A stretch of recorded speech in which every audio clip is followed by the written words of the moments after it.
10 Keys to Prevailing Prayer. Quotes from the sermons of John G. Lake.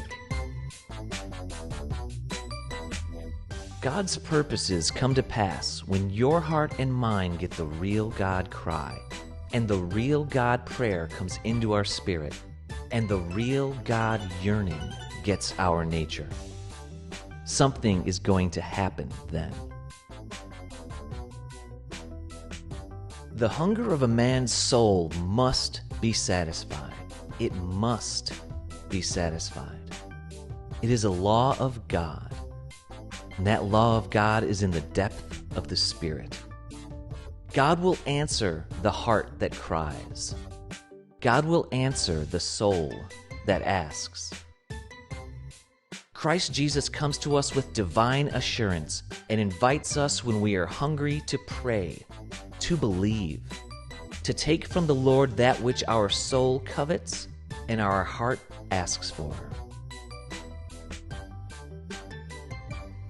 If always doubts. The prayer of faith has no ifs in it.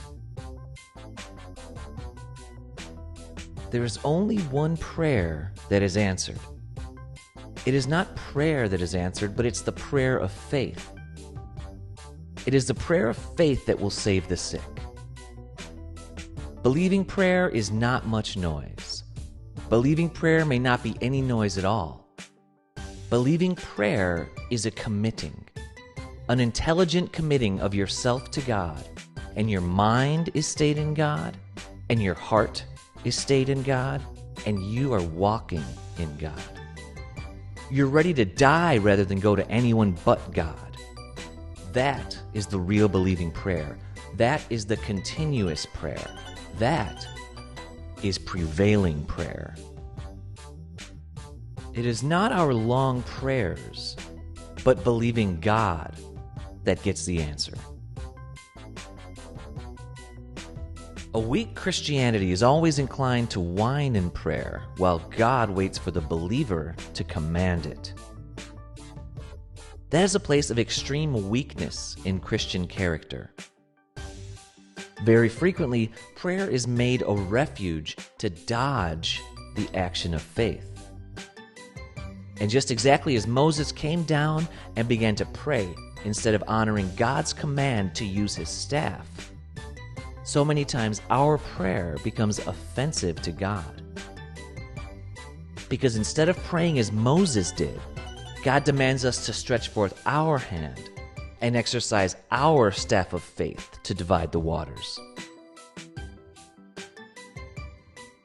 God is not confined to methods. Heaven bows to the soul with faith anywhere, under any circumstances. You and I use the measure of the Spirit that we possess. And if we haven't got as much of God as Jesus had, then you pray for a man today and you get a certain measure of healing, but he's not entirely well. The only thing to do is pray for him tomorrow and let him get some more and keep on until he's well. That's where people blunder. They'll pray for a day or two and then they quit. You pray and keep on day by day and minister to your sick until they're well. God's purposes come to pass when your heart and mind get the real God cry, and the real God prayer comes into our spirit, and the real God yearning gets hold of our nature. Something's going to happen then. Is there a note of despair in your heart? Have you not obtained the thing your soul craves? Have you desired to be like Christ, sinless, selfless, and devoid of sickness? God will answer the call of your soul. You will have your heart's desire. But before that call becomes answerable, it must be the paramount call of your being. It is when it becomes the paramount issue of the soul that the answer comes. Jesus knew. That's why he said, "Blessed are those that hunger and thirst for righteousness, for they will be filled. There's not a doubt about it. All of the walls of your nature will go down before the desire of the soul. All of the obstacles that ever were will disappear before the desire of your soul. All the diseases that ever existed in your life will disappear before the desire of your soul, when that desire becomes the one great purpose and prayer of your heart.